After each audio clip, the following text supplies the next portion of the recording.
মানুষ আমার থেকে টাকা পায়, মানুষ নোটিশের পর নোটিশ পাঠাচ্ছে, বাসায় উকিল নোটিশ পাঠাচ্ছে, পুলিশ পাঠাচ্ছে, অথচ আমার ব্যাংকে টাকা আমি টাকা দিতে পারতেছি না ভাই। আমি চাচ্ছি ভাই আমাদের আগামী সপ্তাহের মধ্যে লেনদেন স্বাভাবিক করুক, না যা হওয়ার হবে। ব্যাংকের থেকে খোঁজ লাগাক ভাই, আমি আমার যে ব্রাঞ্চে টাকা দিচ্ছি আমি ওই ব্রাঞ্চে গিয়ে তালা মেরে দিব, 16,000 কথা। পরেরটা পরে এবার দেখা যাবে। আর এটা কেমন শর্ত, যে ব্যাংকে টাকা রাখছি এই ব্যাংকে টাকা উঠাতে হবে কেন? আমরা অনলাইন ব্যাংকিং থেকে টাকা রাখছি অ্যাকাউন্টে, আমার মন চাইলে আমি দিলকুশা থেকে টাকা উঠাবো, আমার মন চাইলে আমি শরীয়তপুর থেকে টাকা উঠাবো। যে অ্যাকাউন্টে আমি টাকা রাখছি ওই ব্রাঞ্চে আমি কেন টাকা উঠাবো? কি কারণ? আমি তো অফলাইন ব্যাংকিং করি নাই। যে আপনি যদি ব্যাংকের অ্যাকাউন্ট হোল্ডার হয়ে থাকেন, আপনাকে যদি শর্ত দেওয়া হয় যে আপনি সেভিংস অ্যাকাউন্ট ব্যতীত টাকা তুলতে পারবেন না, কেন? প্রশ্ন 1। 2 নাম্বার, সেভিংস অ্যাকাউন্টে যদি সঞ্চয় থেকে টাকা যোগ হয়, এই অ্যাকাউন্ট থেকে টাকা তুলতে পারবে না।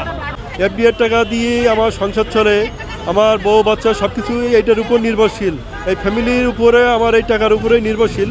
এখন আমি কোনো টাকা পয়সা পাচ্ছি না, আমাদের যে সেভিংস অ্যাকাউন্টে যে টাকা আছে সেটাও পাচ্ছি না।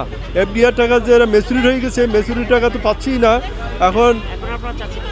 এখন চাচ্ছি যে এটা আমাদের লভ্যাংশ সহ আমাদের পুরো আমানত আমাদের ফেরত দিক, আমরা পুরো টাকাটা আমরা ফেরত চাচ্ছি। শেখ হাসিনা যাওয়ার পর থেকে আপনার হলো ব্যাংকের সমস্যা চলতেছে। এখন বাংলাদেশ ব্যাংকের গভর্নর এই ব্যাংকে গুরুত্ব করছে, ওনার বাড়তিকতার জন্য আজকে ব্যাংকের এই পরিণতি। মানে কোনো ব্যাংক হলো সফল, কোনো ব্যাংক দুর্বল। এই দুর্বল বলনে জনগণ ব্যাংকে টাকা জমা রাখে না, ওই জন্য ব্যাংকের আজকে পরিণতি। এরপরে উনি একীভূত করছে, একীভূত করে আমাদের টাকা দিবে।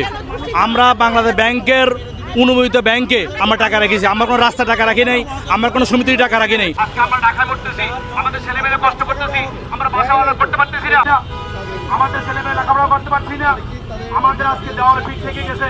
আমরা এই টাকা অটো রিক্সা, আমাদের এখানে রিক্সাওয়ালা আছে, ফকির আছে, দিন মজুর আছে, বিভিন্ন ধরনের লোক আছে।